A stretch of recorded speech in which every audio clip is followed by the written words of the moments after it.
How many of you here are happy? Sabihin mo sa iyong katabi, hindi lang ako happy, excited pa ako. How many of you here belong to the apostolic movement? Kayong nandyan, kasali ba kayo? Kayong nandyan, kasali ba kayo? Kayong nandyan, kasali ba kayo? Sabihin mo nga sa kaliwa at kanan, I belong to the apostolic movement. Sa kabila naman, sabihin mo sa kanya, I belong to the apostolic movement. Huwag kang papayag na maiiwan ka sa dakilang bagay na gagawin ng Diyos sa taong ito. Sino dito ang sasali sa apostolic movement? I'm telling you, those who join to the apostolic movement will experience great things. Sabihin mo sa iyong katabi, you will experience great things. Do you have an idea kung ano yung mga great things na mangyayari sa apostolic movement? Sabihin mo sa iyong katabi, humanda ka sa mga dakilang bagay na gagawin ng Diyos para sa iyong buhay, para sa iyong pamilya, para sa iyong ministry, para sa iyong business. Are you ready? Sa Acts chapter 1, verse 8, meron pong tinatawag na great outpouring of the Holy Spirit. Sa apostolic movement, merong great outpouring of the Holy Spirit. Sino ang naniniwala na yung gagawin ng Panginoon sa year 2025 ay mas kakaiba kaysa dun sa mga naunang taon na dumaan sa church niya? At hindi lang yun. Sa Acts chapter 5, verse 12, great signs, wonders, and miracle ang mangyayari doon sa mga church na sumasali sa apostolic movement. Sino ang naniniwala that this year 2025, mangyayari, mararanasan niya ang kakaibang himala na hindi pa niya nararanasan sa kanyang simbahan?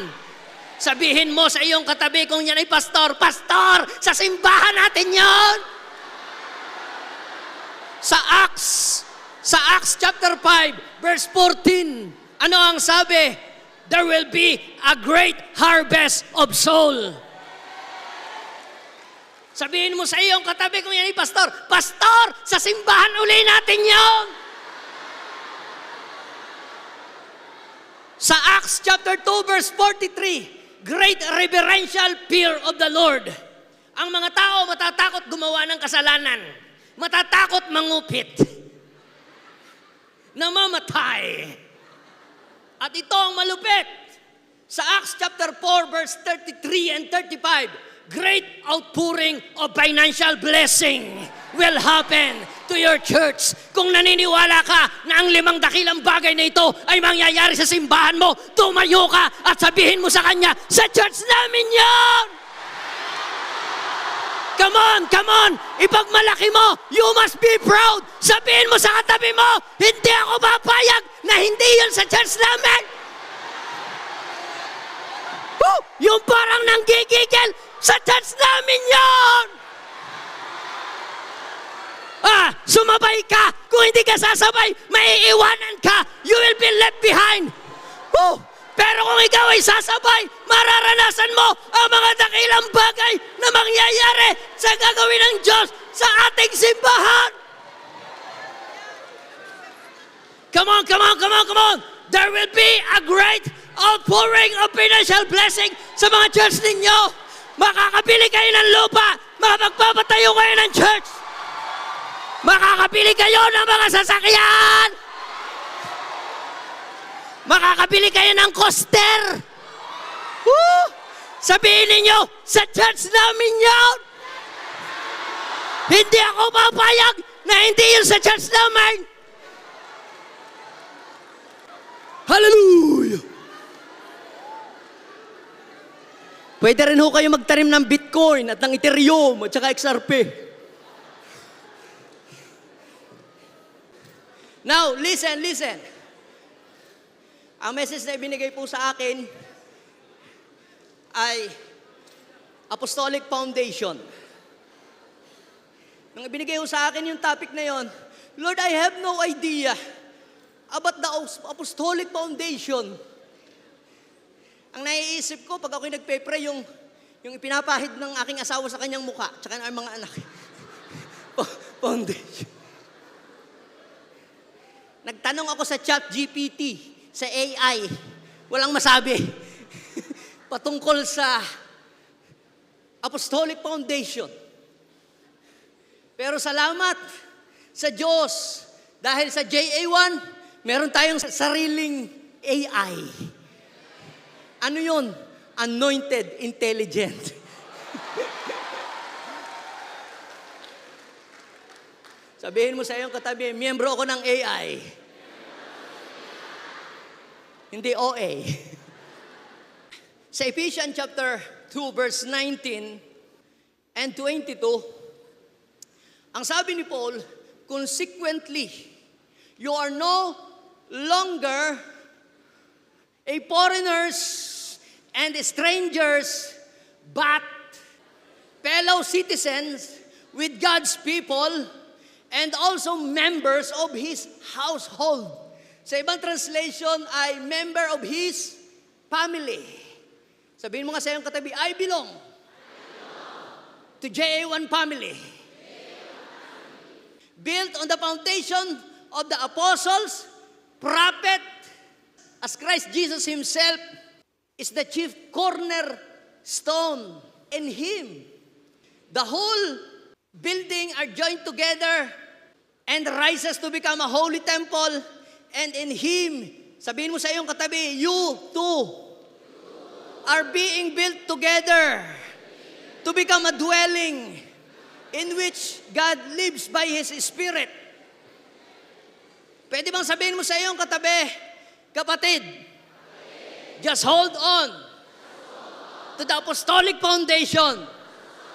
Kahit anong mangyari, kahit anong pagsubok ang harapin natin, kahit saan tayo makarating, kahit makarating ka ng ibang bansa, kahit makarating ka ng Maynila, kahit makarating ka ng Mindanao, kahit makarating ka sa buwan, sa Jupiter, sa Mars, ay hindi na pala yun, ha? Hold on to the apostolic foundation. Why?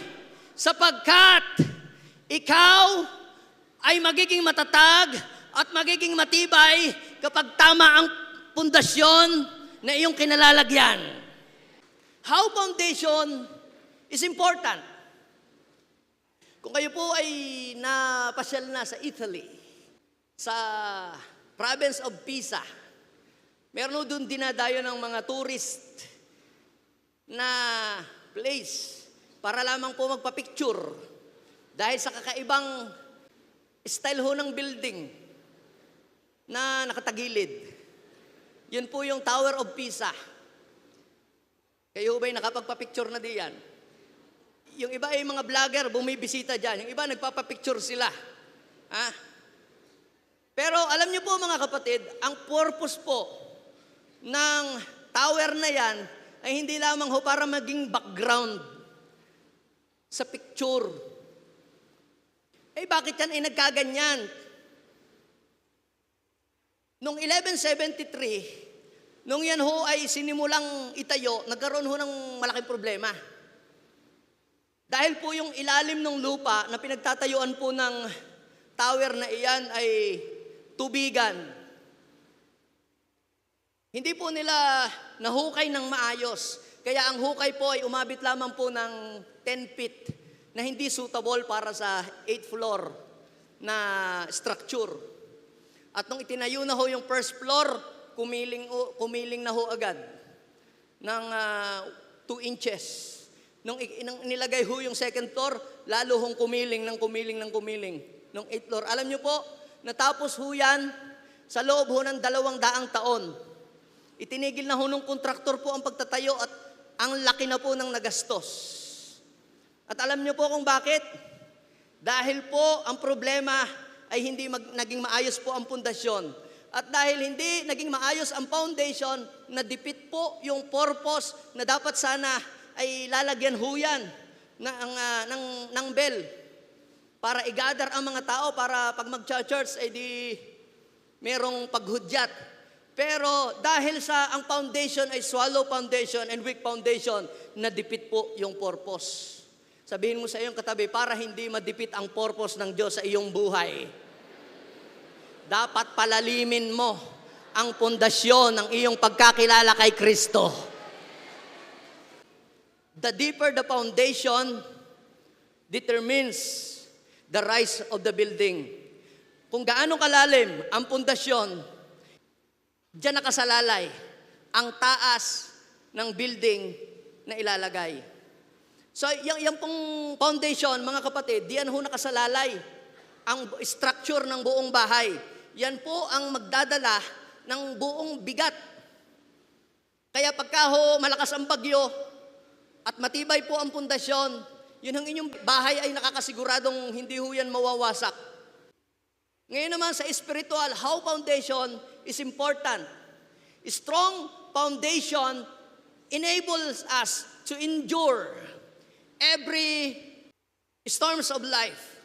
Ano mang dumating na storm, ano mang dumating na problema at pagsubok sa iyong buhay, sa iyong ministry, hindi ka kikiling, hindi ka matutumba. Bakit? Dahil ikaw ay nakatindig sa tama at matibay na pundasyon. At palakpakan natin si Lord. Ang layo ng iyong mararating ay depende sa kung gaano kakalalim. How many of you believe that? At ang iyong tibay, nakasalalay kung saan ka nakalagay. Ang uri ng iyong pagkabuo ay depende kung sino ang nagtayo. Sino ba ang nagtayo sa iyo? Kung kayo ay papipiliin kung alin bahay ang mas gusto ho ninyong piliin, yung itinayo nung bata na naglalaro ng bahay-bahayan o yung bahay na itinayo ng mga professional engineer. Why? Sapagkat alam po ninyo na mas safe tumira doon sa bahay na ang nagtayo ay yung po mga professional engineer. Bakit? Dahil alam po ninyo na ang pagtatayong yon ay hindi lamang basta inilagay, kundi yan ho ay kinumpute, pinag-isipang mabuti, at pinagplanuhan. Are you with me? Ang sabi ng Bible, sa aklat po ng 1 Corinthians chapter 3, verse 10 hanggang 15, ang sabi ni Paul, kaya daw po mag-ingat, yun daw pong mga nagtatayo ng church, nagtatayo ng ministry, nagtatayo ng mga orphanage, nagtatayo ng mga foundation, nagtatayo ng mga gawain, ng mga outreaches. Bakit? Sapagkat wala ng ibang pundasyon na maaaring ilagay maliban sa nailagay na. Sino yon? Isigaw ninyo, sabihin ninyo, Jesus is my firm foundation. Wala na daw pong ibang pundasyon pa na po pwedeng gamitin liban sa nailagay na. Yun ay walang iba kundi ang ating Panginoong Jesus. He is the firm and strong foundation. Bumagyo man, yumanig man ang mundo, ikaw ay mananatili na nakatayo. Bakit? Dahil ang iyong pananampalataya ay nakatayo kay Kristo. Meron daw kong mga magtatayo, nagagamit daw po ng ginto, gagamit daw po ng pilak, at gagamit daw po ng mamahaling bato.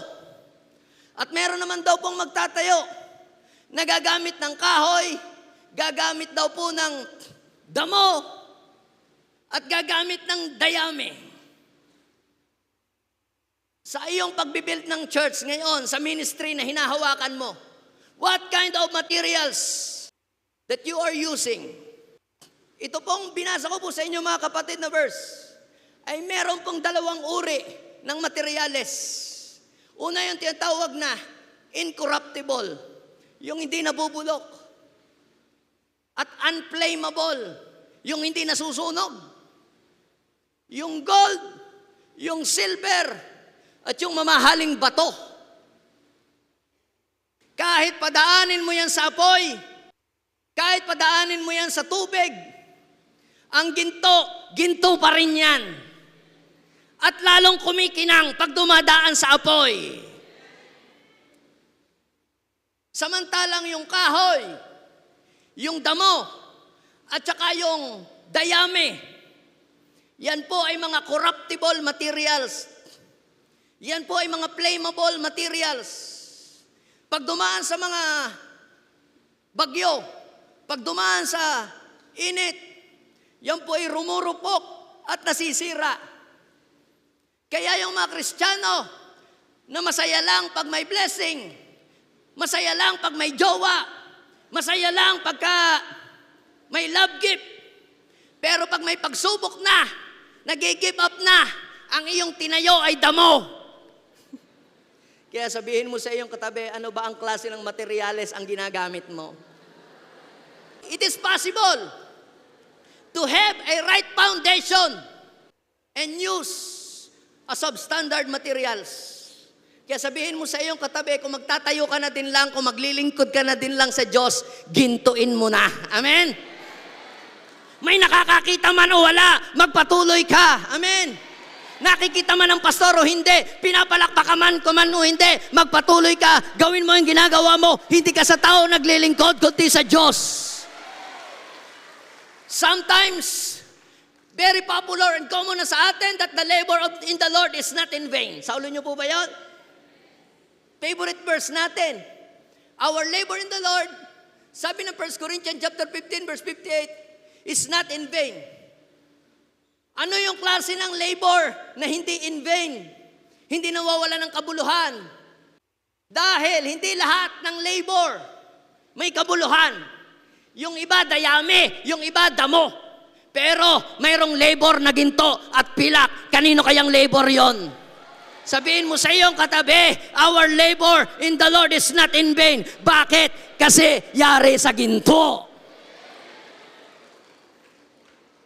Kung ginagawa mo ang isang bagay para magpasikat ka lang, kung ginagawa mo ang isang bagay para magmalaki ka, kung ginagawa mo ang isang bagay para mapansin ka lang ni Bishop, I am telling you, ang ginagamit mo sa paglilingkod mo ay damo. At ang damo ay nawawala ng kabuluhan. Ang sabi ng Bible, papadaanin lahat tayo sa apoy. Paano kung hindi ka mapansin ni Bishop? At may kausap sa telepono. Makikita daw po ang uri ng itinayo ng bawat isa pag pinadaan sa apoy. Hindi ibig sabihin na sa tama kang pundasyon, ikaw ay nakatayo kay Kristo ay hindi ka nadadaan sa pagsubok. Inaalaw ng Diyos na tayong lahat ay i-shake sa iba't ibang klase ng pagsubok at problema, dilubyo, kagipitan para maunawaan at makita ng Diyos kung anong klaseng structure meron ka. What is apostolic foundation? As I meditate, Ephesians chapter 2, verse 19 and 22, God showed me three important things about apostolic foundation. Number one, apostolic foundation is Christ-centered faith. Sabihin natin, Christ-centered. Any organization, any ministry, or churches na hindi ang sentro ay si Kristo, kundi yung founder o ang president, is not built in the apostolic foundation. Because apostolic foundation is what? Christ-centered faith. Every time na nagpipreach ang inyong pastor sa pulpito o sa pulpi 8, sino ang ipinakikilala ng pastor ninyo? Sarili ba niya o misis niya? Lagi ng misis niya ang ipinreach. Ang tawag dyan, Mrs. Tree. Bakit? Wala nang ipinreach kundi yung misis. Luto ni misis, suklay ni misis, buhok ni misis.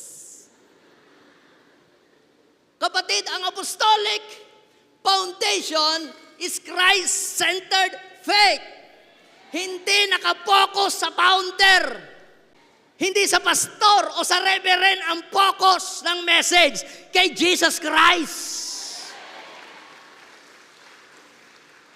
Sabi, Jesus Christ Himself is the what? Is the chief cornerstone. Si Jesus ang batong sandigan. Kaya pag laging ang pastor ang bida sa simbahan, ang pastor ang laging pinapalakpakan, ang pastor ang laging minamanuhan, at yung pastor ay tumamba kagaya ng Leaning Tower of Pisa. Alam niyo po, yung Tower of Pisa, sana ho yun ay kakargahan ng maraming mga tao. Sana po doon ay magre-reside ang maraming tao, pero hindi ho nangyari yun. Naging facade, naging papicturan, nadipit po ang purpose. Bakit? Because of the weak foundation. Kaya pagka weak ang foundation, you're just wasting your time, money, effort, and energy. Lahat ng itinayo mo sa loob ng 20 taon, 25 taon, nababaliwala yun. Because you built your faith, your church, in a wrong foundation. But, if your church has built in a right foundation, and that is Jesus Christ, kahit wala ka na sa mundo, kahit patay ka na, magpapatuloy ang church mo. Bakit? Dahil Christ-centered ang iyong simbahan. Amen! Pangalawa, na nakita ko po, apostolic foundation is biblical-based teaching. Ang apostolic foundation ay walang ibang itinuturo, kundi ang mga katuruan na itinuturo ng Biblia. Ang sabi ng Bible, built on the foundation of the apostles and the prophet. Who is the prophet and the apostles? Every time the prophet and the apostles speak, they always say, this is what the Lord says. This is the word of the Lord. This is the message of the Lord. Anong ibig sabihin nun? Hinuhugot nila ang mga aral at turo. Hindi sa Google, hindi sa Reader's Digest, hindi sa Abante, Talibata, Blitik, Tibaraw, Tolobagal, Alin, Tuway. Ay, di na pa, wala na pa, hindi na pa uso yun. Ha? Kundi sa Bible lang. Minsan naka-attend po ako ng isang conference at meron pong isang nag-preach na pastor. Wala siyang ibang kinot na mga salita, kundi according to Hitler, according to Muhammad Gandhi, according to John Maxwell, according to C.S. Lewis. Hindi ko matandaan kung may verse na binanggit. I am telling you, kapag sa church, mas marami pa ang hugot sa galing sa TikTok, galing sa Facebook, kaysa hugot sa Bible. I am telling you, your church is not built in the apostolic foundation. Are you following me? Many people today, they are just relying in the motivational speaker. They will only tell you yung mga positive thinking. Alam mo, hindi ibig sabihin na magaganda ang sinasabi, inspirational ang sinasabi, ay biblical at tama na. Dahil ang ating panukat, kung isang teaching ay totoo o hindi, ay walang iba kundi ang scripture. Are you with me?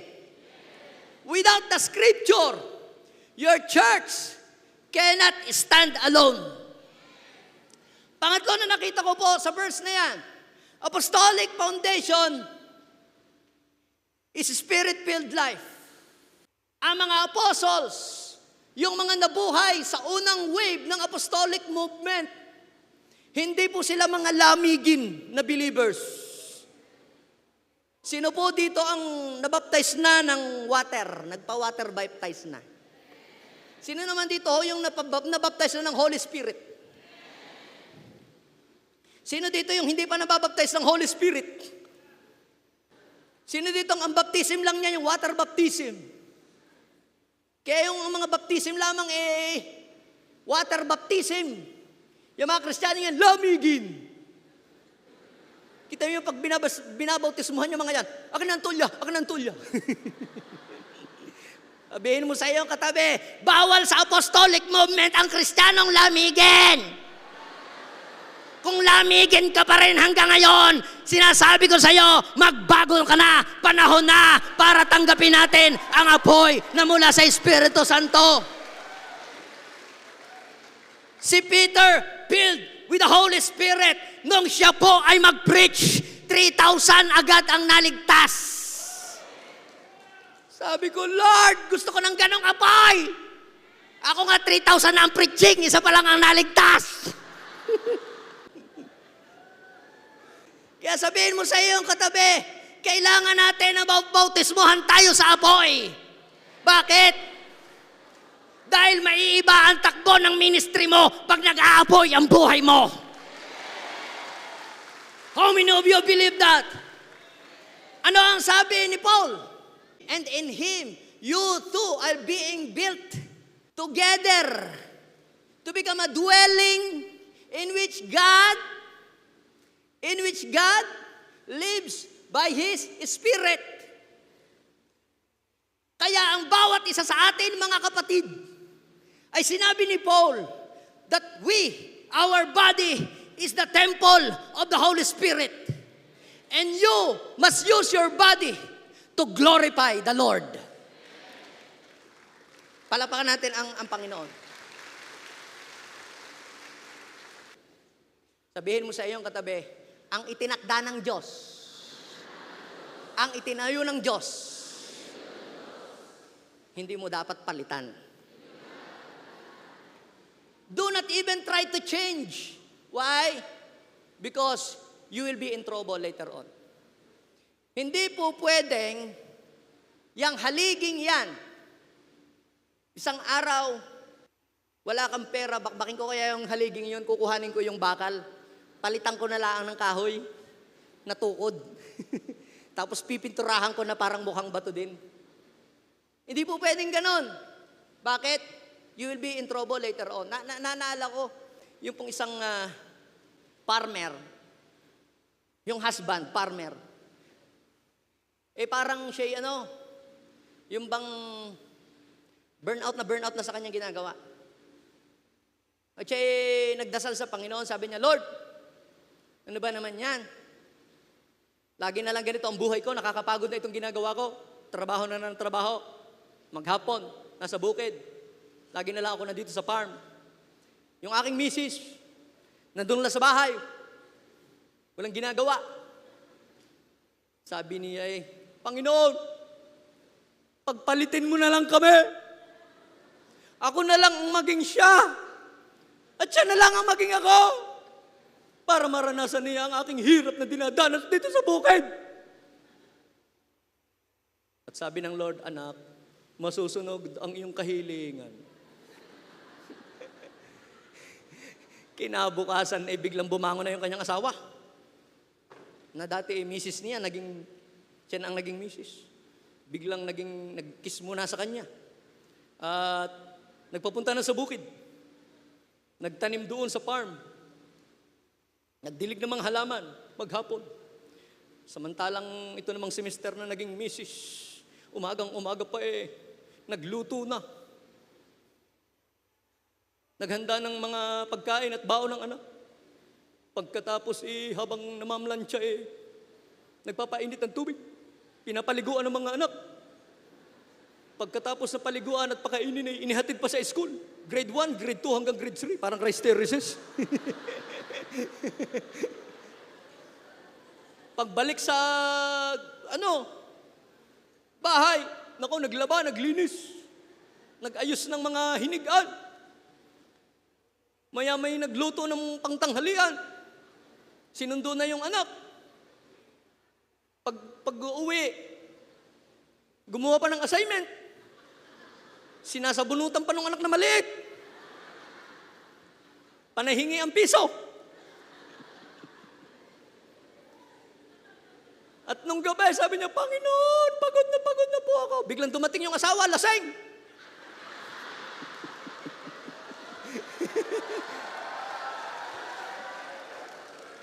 Tumabi pa sa kanya. Pagod na nga siya. Amoy suka pa. At wala siyang nagawa kundi magpagbigay. Kinabukasan, sabi niya, Panginoon, ibalik niyo na po ako sa dati. Mas gusto ko po yung dati, Panginoon. Sabi ng Panginoon sa kanya, anak, masusunod ang iyong kahilingan. Kaya lamang ay 9 months ka pang maghihintay dahil nabuntis ka kagabi.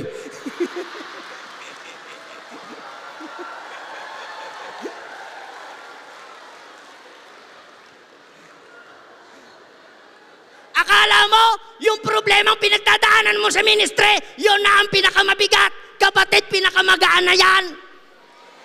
Mas mabigat pa yung kay Bishop. Mas mabigat pa yung kay Rev Gane. Mas magaan ang kay Pastor Edwin, Rev Edwin, kaysa sa kay Bishop. Bakit? Ay, mas matangkad si Bishop. Kaya si Lord, we are not wiser than God. Alam ng Diyos kung ano yung weight, ano yung iyong capacity. God knows your capacity. Hindi ka lalagyan ng Diyos ng pasanin na alam niyang ikaw ay bibigay. Amen? Pag alam ng Diyos na ikay kikiling na, matutumba na, si Lord ay darating, ang Holy Spirit tutukod sa iyo para hindi ka matumba. Now, what are the signs of the church that built on the apostolic foundation? Mga 50 ho, ari 50. Pero huwag ho kayong mag-alala, 5 lang. 5 lamang ho. Kasi kawawa naman yung iba. Baka wala nang masabi. Inubusan ko na. Tingnan natin kung ang ating bagang church ay built on the apostolic foundation or not. Pagka ho ang pastor ay lagi na lang siyang bida. Ako, dahil ko, ipinag-pray ko. Hindi ho yun apostolic. Ang tawag ho dun, akostolic. Abangan ninyo ha, mga miyembro ha. Kung ang inyong pastor ay apostolic o akostolic. Yung apostolic, wala nang ikinuwento kundi ang apo. Ano ba yan? Ano ba yan? Hindi. Sa amin, sa Ilocano, apo. Una, the church that has built on the apostolic foundation is not shaken by any trials. Sino dito na ang kanyang simbahan ay may pinagdadaan ng pagsubok? Sinasabihan kayo ng mga negative, sinasabihan kayo ng mga nakakasakit na salita, sinasabihan kayo na walang kwenta ang inyong mga pinaggagawa. You are under attack. Binabawalan ka na ng tatay mo, ng nanay mo na pumunta sa church, pero tuloy ka pa din. Nagpapatuloy ka. Minsan hindi ka binibigyan ng baon pag alam niyang ikay pupunta sa church. Pero hindi ka nagpapatinag. Nagpapatuloy ka pa din. Congratulations! You are built on the apostolic foundation. Yes! Ang sabi ng Bible, sa aklat ng Matthew, chapter 24 and 25, shinare ni Jesus ang isang parable na meron daw pong lalaki, 2 yun eh. Pero I'm not interested doon sa isa. Doon lang sa matalino. Alam niyo po, ito daw po taong ito ay nagtayo ng kanyang bahay. Saan?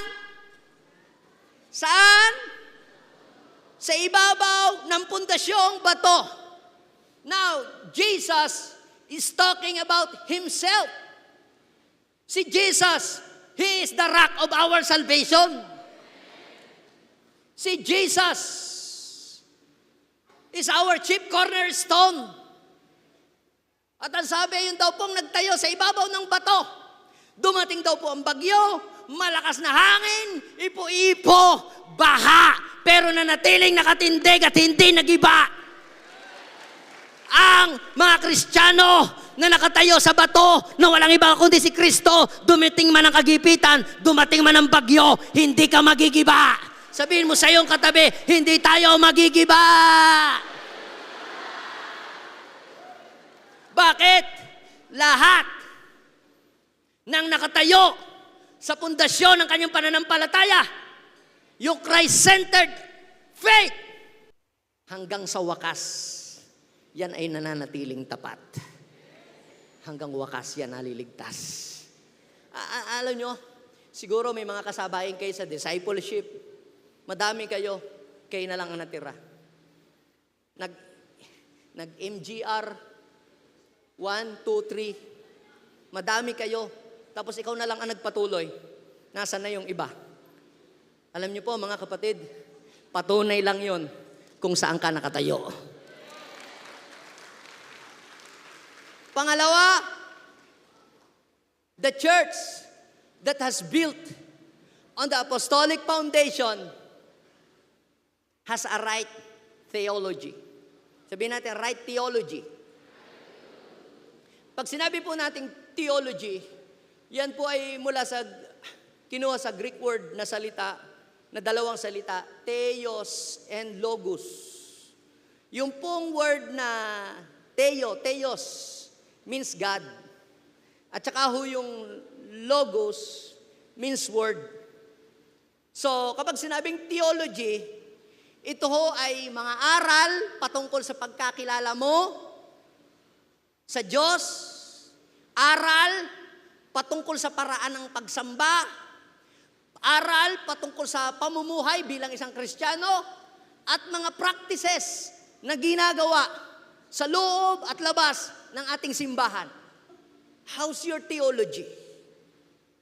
Kumusta ang iyong theology? Kapag ang iyong theology, mali ang iyong theology, ikaw ay matutuyo at ikaw ay malulugi. Mga theology. Kapag ang church mo, ang paniniwala, ang lalaki at saka lalaki ay pwedeng ikasal, your church has a wrong theology.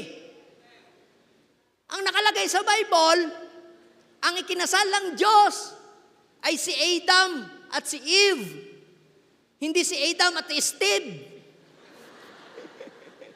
Di ba ga? How's your theology? Kung sa church ninyo, ang paniniwala ninyo, si Yahweh ay sinungaling.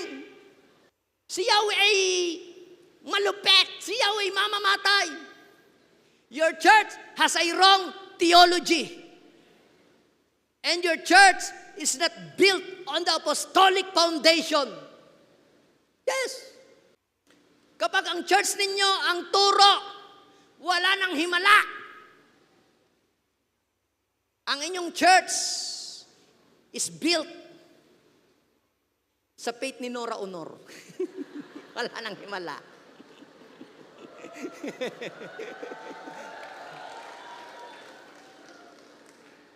Kapag sa church ninyo po, wala nang baptism of the Holy Spirit. Sa church po ninyo, wala nang kagalingan. Your church is not built in the apostolic foundation. Bakit? Kasi ang apostolic movement, kapatid, lahat po ng binanggit ko, signs and wonders, miracle, healing, yan ay normal sa mga apostolic church. Yes. Kaya po si Paul, binili na niya ang kanyang anak sa pananampalataya na si Timothy. Ang sabi niya, preach the word of God in season or out of season. Bakit? Kasi time will come. Darating ang panahon. Nagpo-prophecy siya kay Timothy na ang mga tao, they will not put up with sound doctrine. At ang kanila pong mga tenga ay ililin na lang nila doon sa mga teaching na kung saan ay nakakahaplos ng puso. Doon sa mga teaching na bagay lang sa kanila, na gusto nilang mapakinggan. Kaya ngayon, ay patok na patok ang mga motivational speaker. Alam niyo po mga kapatid, na kinakailangan natin na magkaroon ng strong foundation. Bakit po? Dahil ang makakatindig lamang sa huling panahon, sa matitinding pagsubok, ay yung mga Kristiyano na nakatayo sa matibay na pundasyon. Kaya sabi ni Paul, preach the word in season of season. Bakit? Kasi natatalo na tayo ng mga motivational speaker. Ang gagaling na nila. Ang mga tinuturo nila, have a positive mind. Yung mga ganyan. Tayo, kinig na kinig naman tayo ng kinig. Kinukuha pa natin yung preaching nila, pinipreach natin sa kongregasyon. Kaya anong nangyari? Yung ating church, natutuyo, nalulugi. Yung iba naman, nagtatanong sa AI, sa ChatGPT, kung anong ipipreach sa linggo. Sabihin mo sa iyong katabi, just ask the Holy Spirit, and He will give you a right message. Alam niyo mo mga kapatid, yan po ang problema ngayon sa mga simbahan. Marami po ay wrong theology. Hindi naniniwala sa pagbabalik ng Panginoon. Hindi naniniwala na Kristo ay naging tao. Nangyari na yan noong panahon po ni Paul. Kaya mga kapatid, now is the time to check our theology, to check our teaching, kung ito baga ay tama. Kaya kung ikaw ay laging nakaabang sa itinuturo ng ating bishop, ni na Doc Jing, ni na Rev Ito, hindi ka malalayo sa theology, sa mga aral at mga turo. Meron ho dating kainit-init, nagde-deliver talaga namang sadista sa demonyo. Napa-attend ho ng Bible school. Pagkagaling ho sa Bible school, pag uwi, dinidebate na ang kanyang pastor. Anong ibig sabihin nun? Nalalinan ng maling theology. Kaya kung hindi pa kayo nag-i-enroll sa JA1 Bible School, College, mag-enroll na kayo. Amen? Para maayos ang inyong theology. At hindi kayo matuyo ang simbahan at hindi malugi. Amen? Sabi ni Paul, sa mga taga-Galacia, kapag may nag-preach sa inyo, Galatians chapter 1 verse 6 and 9, kapag nag-preach sa inyo ng ibang Jesus, kahit ay galing sa anghel na sinasabi galing sa langit, at iba doon sa teaching na itinuturo ng apostol. Sino ga ang apostol na itinalaga sa JA1? Dapat ang iyong turo ay naka-inline sa turo ng iyong apostol. Yung iyong reverend, yung iyong pastor, yung iyong senior pastor, dapat ang teaching niyon naka-inline doon sa kanyang apostol. Hindi sa day by day, CCF, GCF, BCF. Kung gusto mo, lumipat ka na doon. Bakit yun lagi ang paborito mong pakinggan? Eh, nagagandahan ako. Eh, di lumipat ka na doon. Are you with me? If you belong to the apostolic movement, aabangan mo lagi ang preaching ni Bishop, preaching ni Doc Jeng, preaching ni Pastor Ito. Alalahanin mo din itong preaching ni Pastor Cleo. Don't skip the ads. Patalastas lang. Now, what is the point? Kung daw may mangaral na ibang Jesus, ibig sabihin, ibang teaching na ipinipilit na ipasok sa simbahan, huwag mong tanggapin. Once you are saved, you are eternally saved. Pag tinanggap mo si Jesus, kahit magkasala ka, gumawa ka ng illegal at namatay ka, langit ka pa rin. Ano yan? That is wrong theology. Yun yung pastor, hindi nakakit sa langit. Dahil hindi nagpatawad. Are you following me? Kaya sinabihan ni Paul si Timothy na magpakatatag ka, magpakatibay ka sa 2 Timothy chapter 3 verse 14. Magpakatatag ka, magpakatibay ka, magpatuloy ka sa mga aral na tutunan mo at matibay mong pinaniniwalaan. Bakit? Sapagkat kilala mo ang mga nagturo nito sa iyo. kilala ka ninyo si Doc Jeng. Kilala nyo kasi, Reb Ganay. Sandali.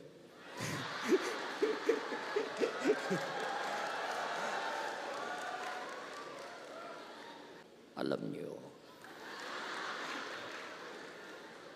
mahal na mahal ko kayo, mga anak. Dapat, kilala mo sila. Yung mga teaching na napapanood mo sa YouTube, hindi mo naman mga kilala kung sinong mga kalabaw yon. Yung bishop mo, araw-araw kasama mo, nagkakape, mano ka pa ng manaw. Tapos hindi mo sinusunod ang mga turo at aral. Now is the time to stand sa JA1 Theology. Ang ating simbahan, I believe, our church has the right theology. Bakit? Dahil sinasamahan tayo ng Diyos. Mula pa nang simulang itayo ang JA1 up to now, walang humpay ang pagkilos ng Diyos sa ating simbahan. If your church has a wrong theology, hindi sasama sa iyo si God. Dahil si Lord ay hindi po pwedeng mag-compromise. Pero, if your church has built on the apostolic foundation, Christ-centered faith, may Bible teaching, at naniniwala sa kapangyarihan, nagdidepend sa kapangyarihan ng Holy Spirit, kapatid, papatunayan niya ng Diyos sa atin. Amen. Palapakan natin si Lord. Ang sabi niya, alam mo, pamula pa nung bata, pagkabata. Imagine mo, nag-graduate ka ng MGR 1, 2, 3, 4, 5, 6, 11 hanggang 20. Pagka-graduate mo, lumipat ka sa dating doon, dating dini, dating diyan. Ano yan? You have a swallow foundation. Gustong-gusto ko yung turo, basa. Ang tithes ay sa demonyo. You have a wrong theology. Wala kayong makikita sa Bible na ang tithes ay sa demonyo. Ang nabasa ko sa Bible, tithes belongs to the Lord. Amen? Kaya huwag kayong magpapapekto sa maling theology. Amen? Alam niyo mga kapatid, yung pong, I am a blessing, I am anointed.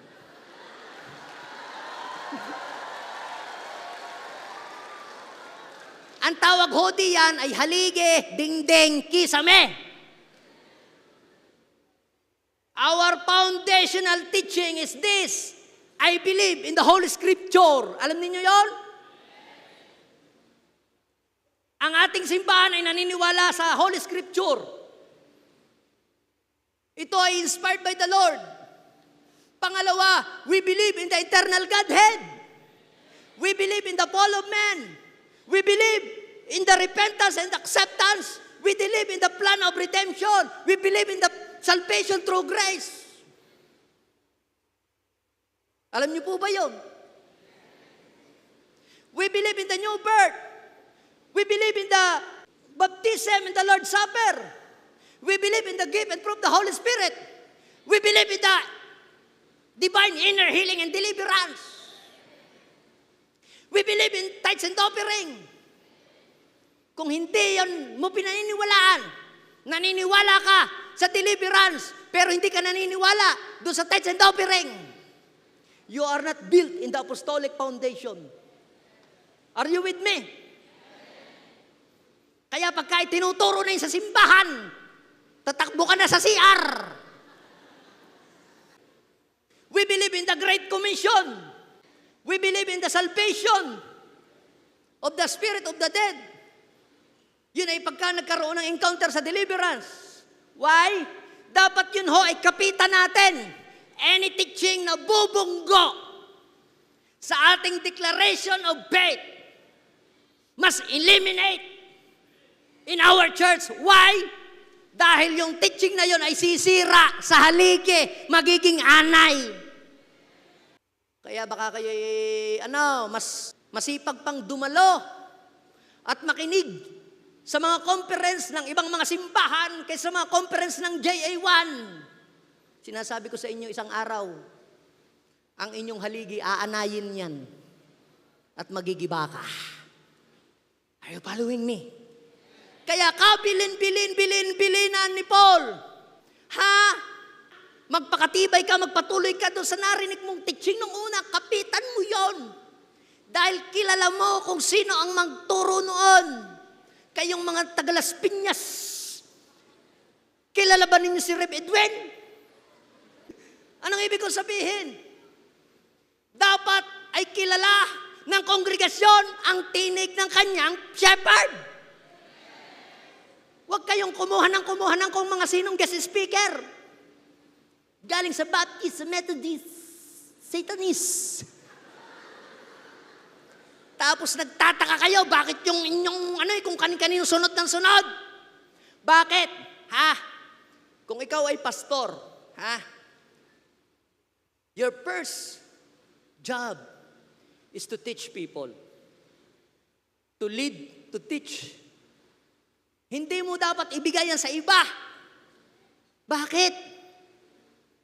Dahil trabaho, unang-una ng senior pastor, ang pakainin ng masustansyang pagkain ang kanyang kongregasyon. Kung hindi yan napapakain ng masarap na pagkain, lilipat yan sa ibang koral at baka yan ay hindi nababalik sa iyo. At huwag ka namang magtampo. Bakit yan sa Las Piñas na pumunta? Bakit yan sa Nueva Ecija? Bakit yan ay pumunta sa Taysan o sa Rosario? Baka naman mas masarap ang pagkain doon. Sa inyong simbahan, lagi nang ang handa ay pangat. Ano ko yung pangat? Pangatlong turo na ni pastor yon. Binabalik-baligtad lang ang points. Yun din yan. Sabihin mo sa iyong katabi, aral-aral din pag may time.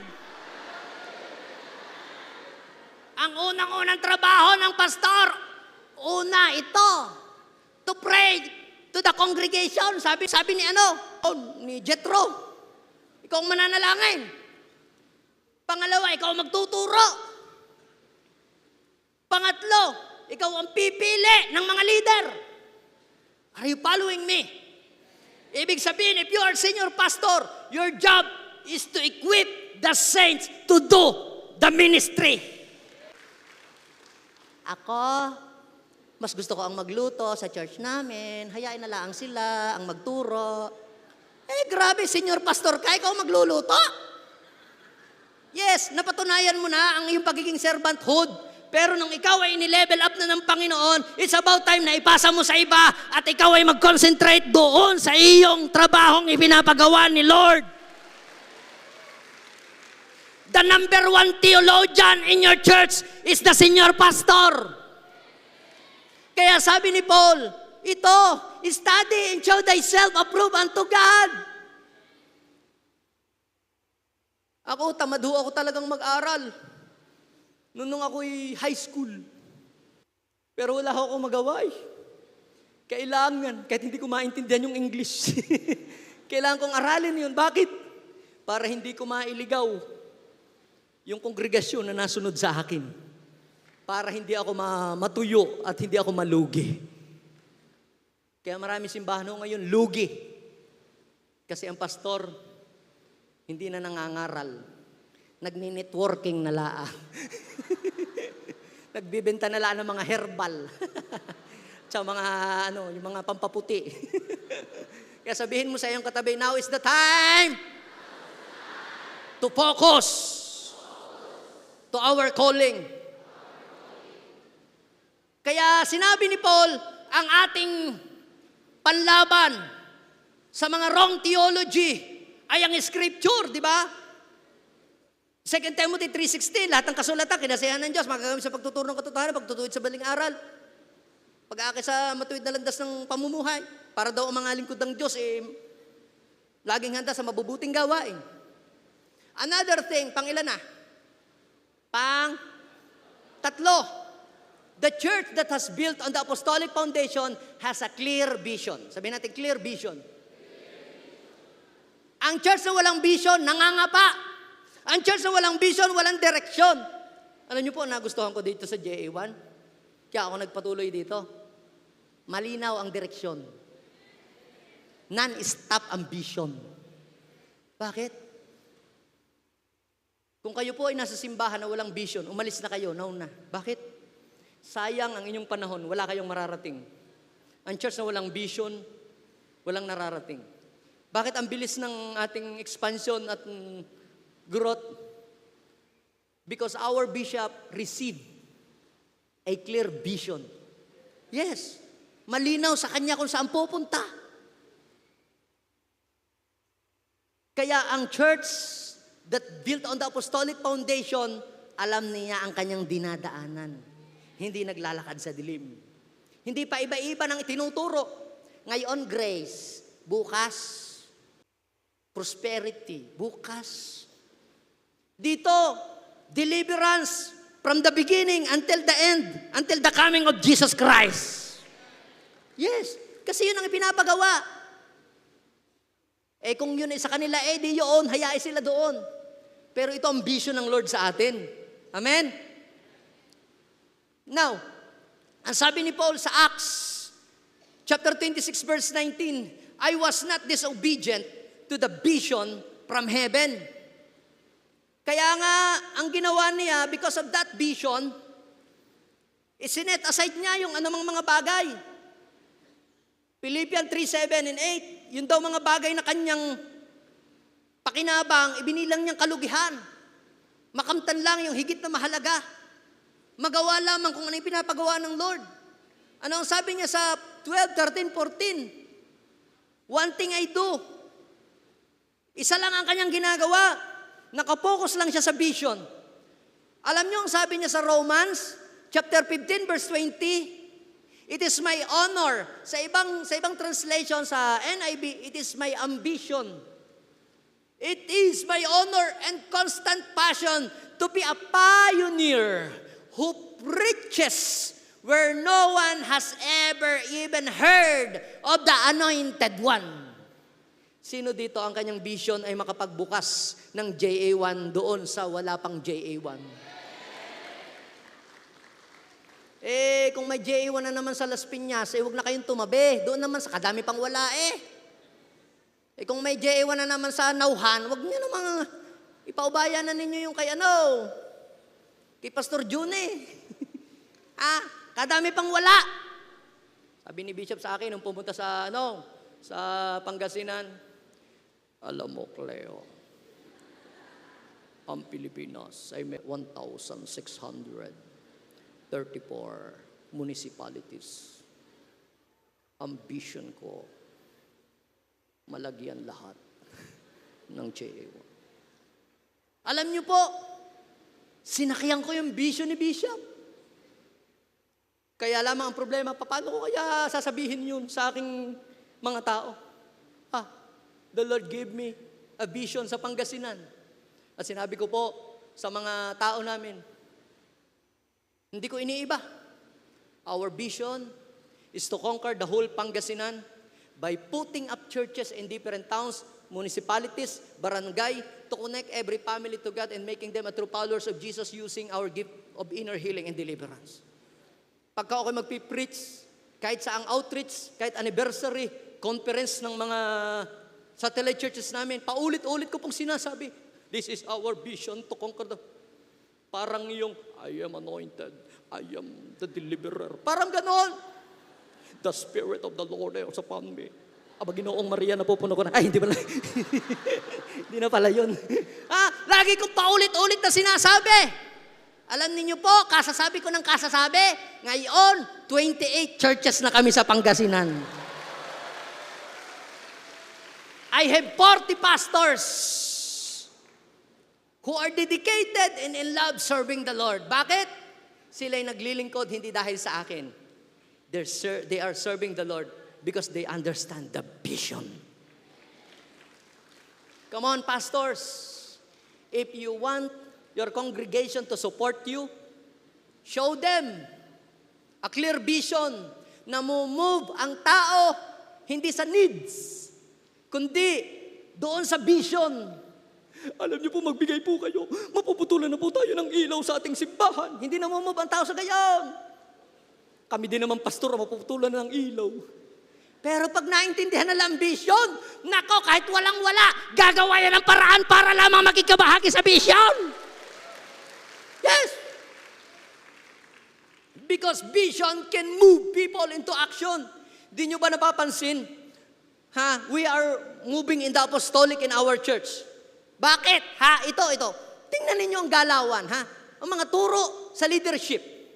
Kung hindi power, kung hindi signs and wonders, laging patungkol sa vision. Paulit-ulit lang, doon tayo dinadala ni Bishop. Bakit? Because our church is moving in the apostolic. Vision na naman? Nung isang taon, yan ang vision na naman ang team. Signs and wonders na noong isang taon, signs and wonders na naman ngayon. Wala bang iba? Ay talaga, ay nasa apostolic ka eh. Kaya sa apostolic, yan lang ang maririnig mo. Amen? Sinong kabilang sa apostolic? Ang nakita ko, bago ka pala mapabilang sa apostolic movement, dadaan ka muna sa apostole. Alam nyo ga si Timothy, sa Acts chapter 16, verse 3, gusto niyang sumama sa apostolic movement, kaya lamang hindi tuli. Kaya anong ginawa ni Paul? Tinuli muna. Hallelujah! Kaya ka dinadala ng pastor mo dito, sa convention, sa seminar training, para ma-circumcise ang puso mo, para pag sumabak tayo sa apostolic movement, hindi tayo mag-give up, hindi tayo bibigay, hindi tayo mag-walk out, magpapatuloy tayo. Yes, ang mga taong dumaan sa circumcision of the heart, sasabak yan sa tigmaan ng buhay, pero hindi tatalikod sa pananampalataya kahit kailan. Sino kaya yon? Pang-ilan na? Nasaan ako? Pang-apat. The church that has built on the apostolic foundation believes that God can do the impossible. Sino ditong naniniwala na ang kanyang simbahan, kahit mahirap ngayon sa simula, kayang pasaganain ng Diyos? Ngayon, nangungupahan kayo, may hirap lang ng miyembro, pero naniniwala ka, isang araw bibigyan kayo ng lupa, makapagtatayo ka ng mega church, pinakamalaki sa inyong barangay, pinakamalaki sa inyong syudad, pinakamalaki sa inyong probinsya. Kanino kaya yon? Sabihin mo sa 5 tao, just believe that God can do the impossible, and that impossible will become possible when you believe God. Sino po dito ang merong prayer na nangyayari sa kanilang simbahan? Sino po dito ang merong intercession na nangyayari sa simbahan? Bakit kayo nananalangin?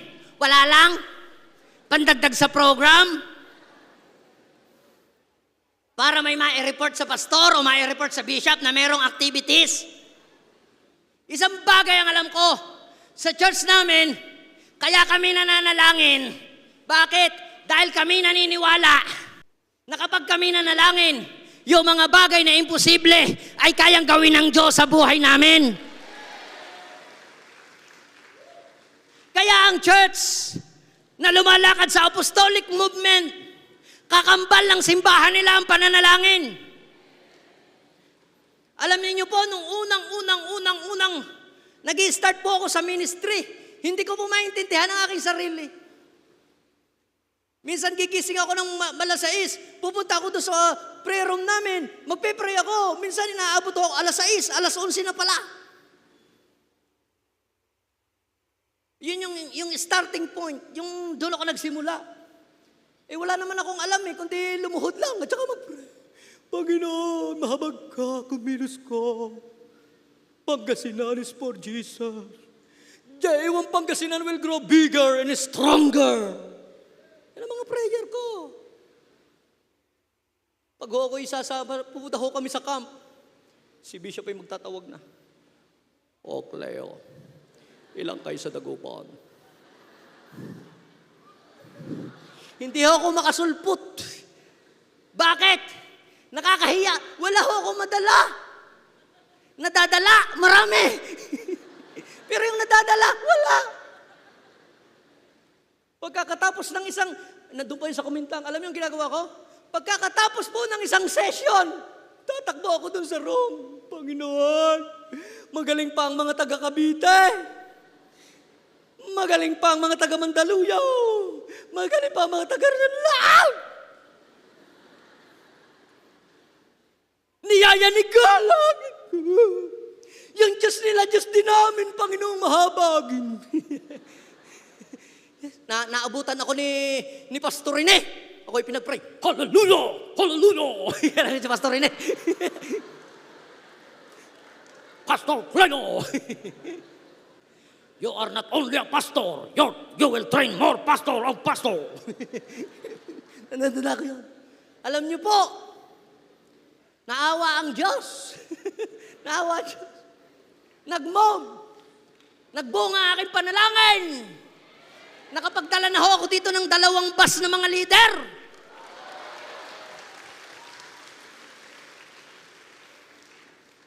Hindi na ho nahuhuli. Hindi ho ko pinagyayabang. Sinasabi ko lang po sa inyo, kung ang church ninyo parang walang nangyayari, na pag-iiwanan, ang church ninyo parang kailangan ng magnifying glass para makita kung may ginagawa baga ang Diyos. Kapatid, kung gusto mong makakita ng ginagawa at himala ng Diyos, lumuhod ka! Lumuluhod ho ako eh. Ang nakikita ko ho, buhok, nalalaglag dito sa aking unan.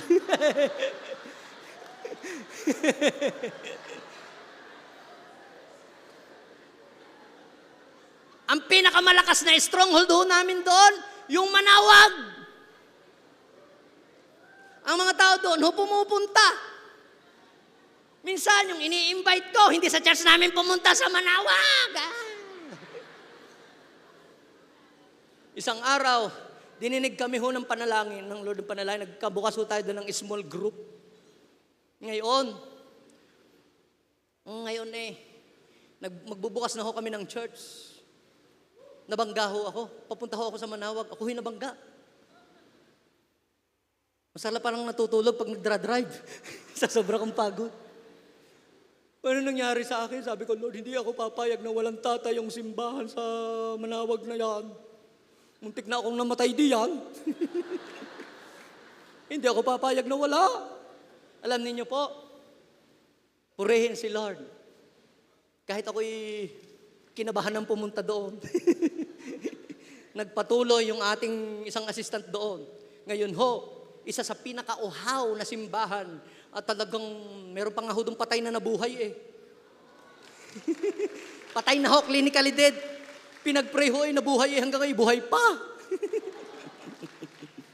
Sabihin mo sa iyong katabi, if you are walking in the apostolic, ang sign na ang church ay lumalakad sa apostolic movement, nauuhaw sa panalangin ng simbahan. Amen?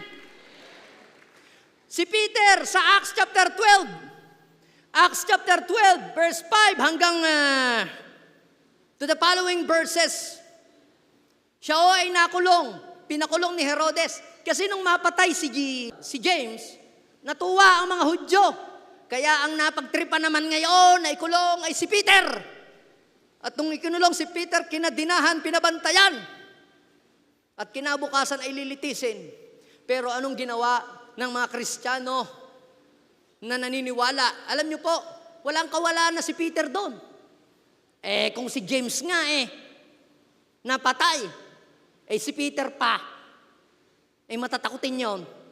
Ang ginawa ng mga believers doon sa bahay ni Mary na ina ni John, nag-pray siya, hura, kuha ka. Hyundai Yamaha Kawasaki Tamaraw FX.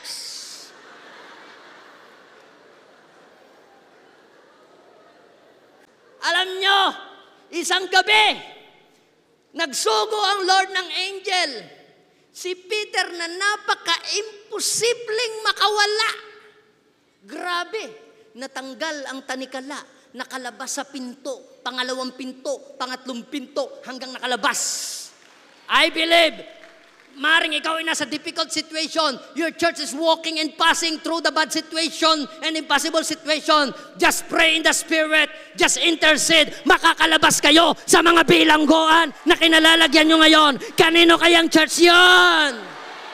Maaring ang inyong church ngayon ay nakabilanggo sa financial difficulties, nakabilanggo sa anumang mga pagsubok, sa mga pag-aawayan, sa division. Kapatid, don't give up. Pray without ceasing. Magtatagumpay ka. Magtatagumpay ka. You will arise and shine.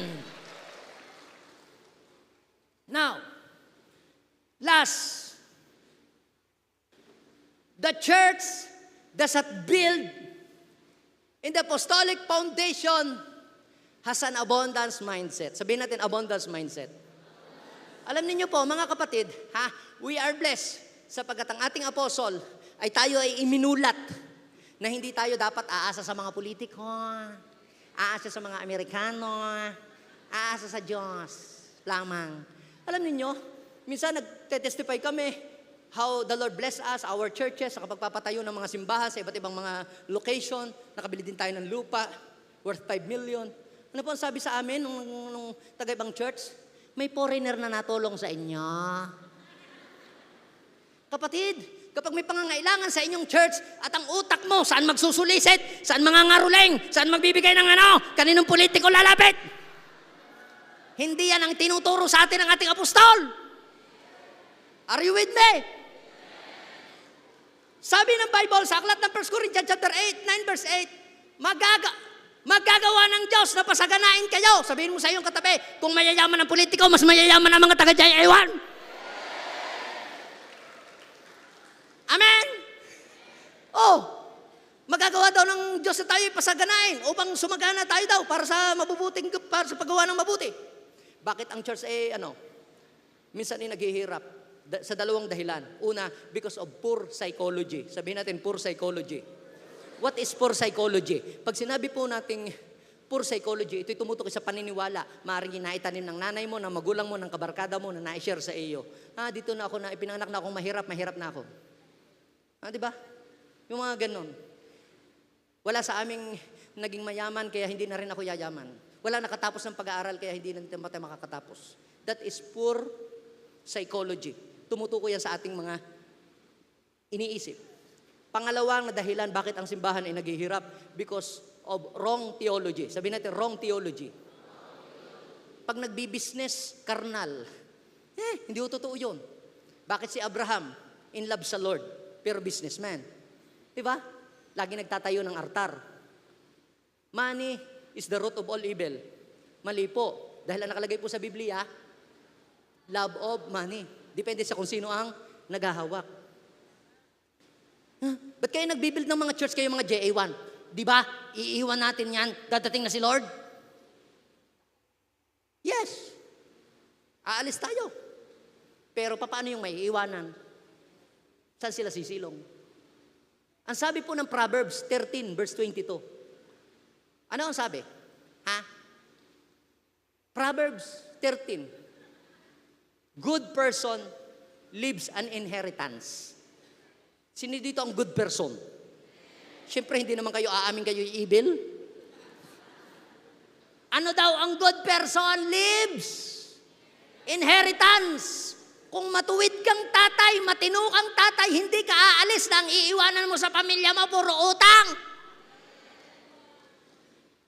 Yung aalis ka, nakangiti silang lahat dahil naka-insurance ka. Yung pag-aagawan ka ng iyong apo na sila ang mag-aalaga kasi meron kang malaking pensyon. Kesa na ipagtatabuyan ka, sisipain ka kasi wala kang mabula na silang mahit-hit sa iyo. Ayun ang sabi ng Bible good person leaves an inheritance.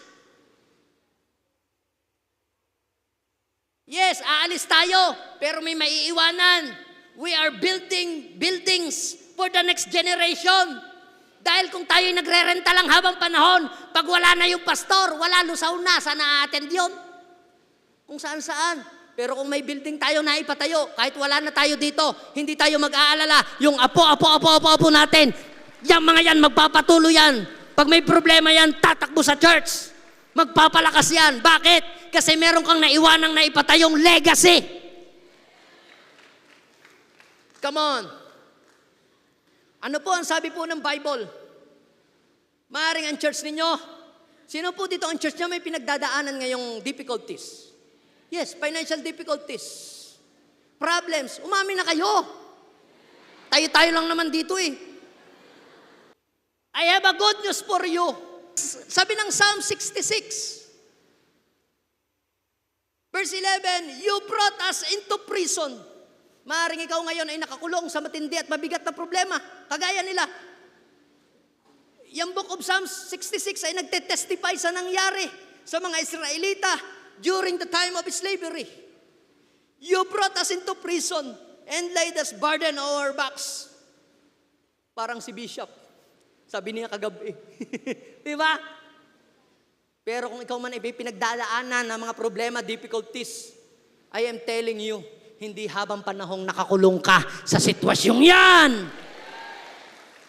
You let people ride over our heads. Noon si Bishop, halos ayaw tanggapin, kilalanin. Rejected ho si Bishop ng mga yaon. Noon. Pero alam niyo po mga kapatid, dahil tayo ay apostolic, sa mga apostol, yes, may mga pagsubok problema, pero hindi nananatili doon. Dumadaan lang. Bakit? You let people ride on our backs. We went through fire and water. Sabihin mo sa iyong katabi, kung dumadaan ka diyan, inaayos ka lamang ng Lord. Sineshape ka lang ng Lord. Naglalagay lang si Lord ng deep foundation sa iyong buhay. Because the deeper the foundation, kapatid, the higher the building. But you brought us to a place of abundance. How many of you believe that His church, God will bring your church into the place of abundance? Ang church na lumalakad sa apostolic, merong apostolic calling. Hindi mahirap habang panahon ang mga simbahang yan. Bakit? We are called to dominate. We are called to conquer the land. Anong ibig sabihin yan? God will bring you into the place of abundance. Sinong naniniwala doon? Sabihin mo sa lima kaliwa kanan sa church natin yon. Tumayo ka at sabihin mo sa iyong katabi, huwag kang mawala ng pag-asa. God will bring you into the place of abundance. Come on, God will bring you into the place of abundance. Begin to prophesy. Naniniwala ko, ang church mo ay hindi mananatiling mahirap. Dati ang church mo, hindi pinapansin sa inyong barangay, hindi pinapansin sa inyong bayan. Ngayon, babalik ta rin ang Diyos. Your church will create a great impact to your city, to your province, to your barangay. Now, do you have an idea what kind of movement that will happen into the apostolic movement? Saluhin nyo ito. Isaiah chapter 66.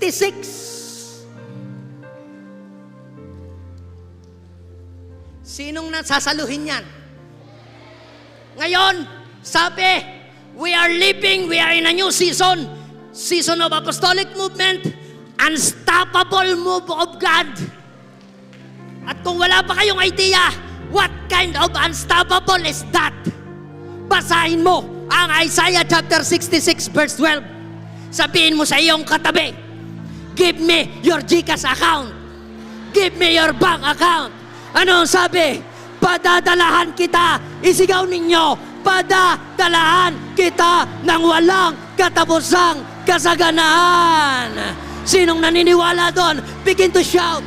Begin to shout. Begin to... Walang katapusan! Walang katapusang pagunlad! Ang kayamanan ng ibang bansa ay aagos patungo sa Las Piñas, patungo sa Rosario, patungo sa Mandaluyong. Ang kayamanan ng ibang bansa ay aagos sa Nueva Ecija, patungo sa Tarlac, patungo sa Dagupan, patungo sa Pangasinan, patungo sa Lemery. Woo! Patungo sa Nauhan. Woo! Sa church namin yon. Come on, come on, come on, rise up, rise up. Pray like an apostle. Pray like an apostle. Come on. If you have the apostolic anointing, begin to pray right now. Yung apostolic prayer, yung prayer that can shake the foundation of prison's door. Come on. Abba Father, I pray right now, yung mga salita na pinakawalan dito, yung mga reward words na tumama sa puso ko. Sige, come on. I-claim mo yon. It shall come to pass. Woo! Woo! Sharabababa. Sige, come on. Come on, tangsa. Tangsa. Catch it. Itanim mo sa isip mo. Itanim mo sa espiritu mo. Woo! Sharababababa. Hondo se kamamaba. Lord, Lord, itanim mo ng malalim sa aming puso at isip yung malalim na pundasyon, yung kahit bumagyo, yung kahit yumanik. Lord, walang katapusang pagkilos, walang katapusang pagunlad, walang katapusan himala, walang katapusang paglago ng ministry, walang katapusang vision. Sige, come on. Stir up your faith. Sharababababaya.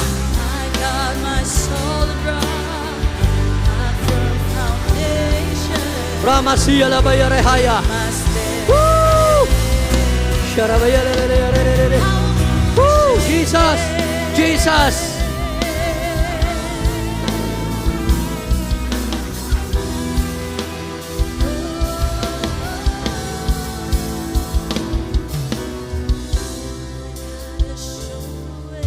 Abba Father, I believe walang isa sa mga salita mo na itinanim na nalaglag lamang sa daan. One thing I believe sa convention na ito, lahat ng seed itinanim mo ng malalim sa puso ng iyong mga anak. Lalakaran namin ang apostolic movement, apostolic calling. To you alone the glory, in Jesus' name.